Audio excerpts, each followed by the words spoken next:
आपको जिंदगी में जो कुछ भी चाहिए या आपकी जो कुछ भी समस्या है, आप श्रीमद् भागवत गीता की इन बातों को ठीक से सुन समझ लो। आपकी हर इच्छा पूरी होगी, हर मुश्किल आसान होगी और आपका हर दुख दूर होगा। गीता का यह ज्ञान अमृत से भरा है जो इंसान के मरे हुए मन और जीवन में नहीं जान डाल देता है। मैं दावे के साथ कह सकता हूं, जो कोई भी गीता के इस ज्ञान को वीडियो के लास्ट तक पूरा सुन लेगा, उसे जिंदगी की हर समस्या का हल मिल जाएगा। गीता का सबसे पहला उपदेश यह है कि आलस छोड़कर कर्म करना चाहिए। गीता के अनुसार मनुष्य को कभी भी आलसी या क्रियाहीन नहीं होना चाहिए। अपने कर्तव्य के अनुसार लगातार कर्म करते रहना चाहिए। ये कर्म फल की इच्छा से भी ना हो, क्योंकि फल मनुष्य के हाथ में नहीं है और फल की कामना स्वार्थ, लोभ व मोह से संबंध रखती है। कामना पूरी नहीं होने पर क्रोध भी बढ़ता है। ये सब परमात्मा को प्राप्त करने में बाधक है। सुख दुख से परे आनंद की प्राप्ति होती है। गीता में भगवान श्री कृष्ण दुख से बचने का उपाय भी बताते हैं। वे कहते हैं कि दुनिया में कोई भी व्यक्ति, वस्तु, घटना, परिस्थिति स्थायी नहीं है, वह बदलते रहते हैं। इनमें आसक्ति रखने से ही सुख व दुख होते हैं। इसलिए हर परिवर्तनशील चीज को दर्शक की तरह देखते हुए जो स्थायी परमात्म तत्व है उसमें खुद को लगाना चाहिए। इससे मनुष्य सुख व दुख दोनों से ऊपर उठते हुए परम आनंद को प्राप्त कर सकता है। आप कितने भी अच्छे कर्म कर लो, लेकिन समाज आपके बुरे कार्यों को ही सदैव याद रखता है। इसलिए लोग क्या कहेंगे, यह सोचने से बेहतर है कि आप अपना कर्म करें। गीता में कहा गया है, जो इंसान किसी की कमी को पूरी करता है वो सही अर्थों में महान होता है। तुम्हारे साथ जो हुआ वह अच्छा हुआ, जो हो रहा है वो भी अच्छा है और जो होगा वो भी अच्छा होगा।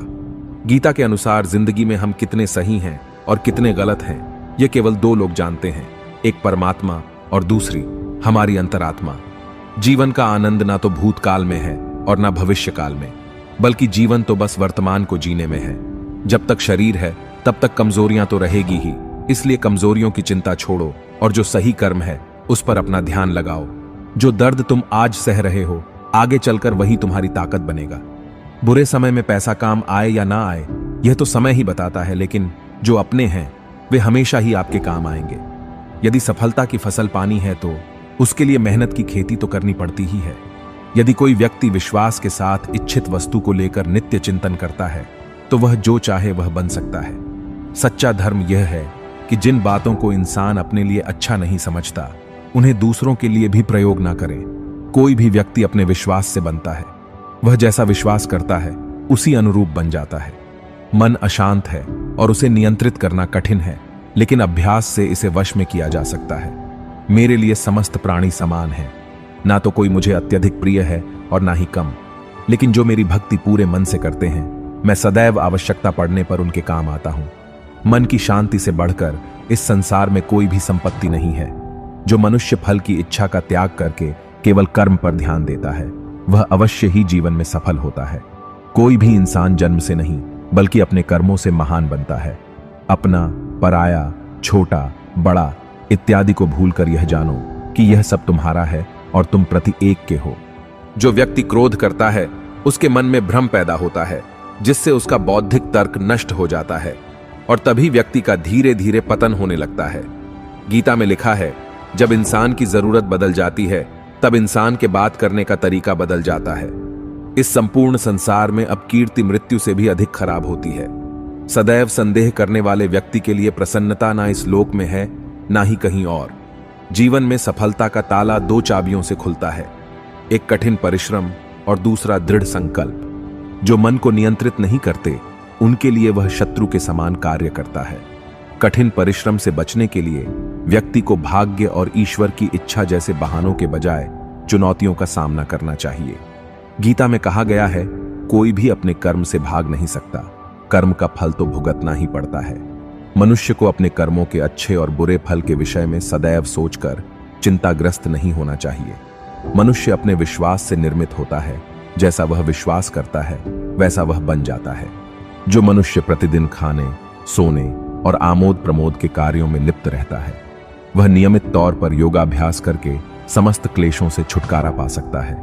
जब इंसान अपने काम में आनंद खोज लेते हैं तब वे पूर्णता प्राप्त करते हैं। श्रीमद् भागवत गीता का मुख्य उद्देश्य मानव कल्याण करना है। इसलिए प्रत्येक मनुष्य को सदैव मानव कल्याण की ओर अग्रसरित रहना चाहिए। जो हुआ वह अच्छा हुआ, जो हो रहा है वह अच्छा हो रहा है, जो होगा वो भी अच्छा ही होगा। भगवत गीता जन्म लेने वाले के लिए मृत्यु उसी प्रकार निश्चित है जितना कि मरने वाले के लिए जन्म लेना। इसलिए इस विषय पर शोक मनाना व्यर्थ है। माफ करना और शांत रहना सीखिए, ऐसी ताकत बन जाओगे कि पहाड़ भी रास्ता देंगे। मैं उन्हें ज्ञान देता हूं जो सदा मुझसे जुड़े रहते हैं और जो मुझसे प्रेम करते हैं। सत्य कभी दावा नहीं करता कि मैं सत्य हूं, लेकिन झूठ हमेशा दावा करता है कि सिर्फ मैं ही सत्य हूं। परिवर्तन संसार का नियम है। समय के साथ संसार में हर चीज परिवर्तन के नियम का पालन करती है। हालांकि मैं भूत, भविष्य और वर्तमान काल के तीनों जीवों को जानता हूं, लेकिन मुझे वास्तव में कोई नहीं जानता है। मनुष्य जिस रूप में ईश्वर को याद करता है, ईश्वर भी उसे उसी रूप में दर्शन देते हैं। सज्जन व्यक्तियों को सदैव अच्छा व्यवहार करना चाहिए, क्योंकि इन्हीं के पद चिन्हों पर सामान्य व्यक्ति अपने रास्ते चुनता है। बुद्धिमान को अपनी चेतना को एकजुट करना चाहिए और फल के लिए इच्छा छोड़ देनी चाहिए। मन अवश्य ही चंचल होता है, लेकिन उसे अभ्यास और वैराग्य के माध्यम से वश में लाया जा सकता है। इंद्रियों की दुनिया में कल्पना सुखों की प्रथम शुरुआत है और अंत भी, जो दुख को जन्म देता है। इस संपूर्ण संसार में कोई भी व्यक्ति महान नहीं जन्मा होता है, बल्कि उसके कर्म उसे महान बनाते हैं। हे पार्थ, मैंने और तुमने अपने कर्तव्यों को निभाने के लिए धरती पर कई अवतार लिए हैं, लेकिन मुझे याद है और तुम्हें नहीं। वासना, क्रोध और लालच नरक के 3 दरवाजे हैं। जो मनुष्य जिस देवता की विश्वास के साथ भक्ति करता है, मैं उस व्यक्ति की उसी देवता में दृढ़ता बढ़ा देता हूं। सभी काम छोड़कर बस भगवान में पूर्ण रूप से समर्पित हो जाओ, मैं तुम्हें सभी पापों से मुक्त कर दूंगा। कर्म करो, फल की चिंता मत करो। भगवत गीता का सबसे बुद्धिमान संदेश है। आज हम केवल पैसे, बेहतर घर, कार और सुरक्षित भविष्य के लिए काम कर रहे हैं। हम इतने लक्ष्य चालित हैं कि हम सब कुछ परिणाम के बारे में सोचकर ही करते हैं। यह एक ऐसी चीज है जिससे हमें बचना चाहिए। जिस प्रकार से प्राकृतिक मौसम में बदलाव आता है, ठीक उसी प्रकार से जीवन में भी सुख दुख आता रहता है। वह कभी स्थायी नहीं रहते हैं। इस जीवन में ना कुछ खोता है, ना व्यर्थ होता है। जो लोग परमात्मा को पाना चाहते हैं, वह ब्रह्मचर्य का पालन करते हैं। भगवान श्री कृष्ण कहते हैं कि मैं इस संसार की सुगंध हूं, अग्नि की ऊष्मा हूं और समस्त जीवित प्राणियों का आत्म संयम हूं।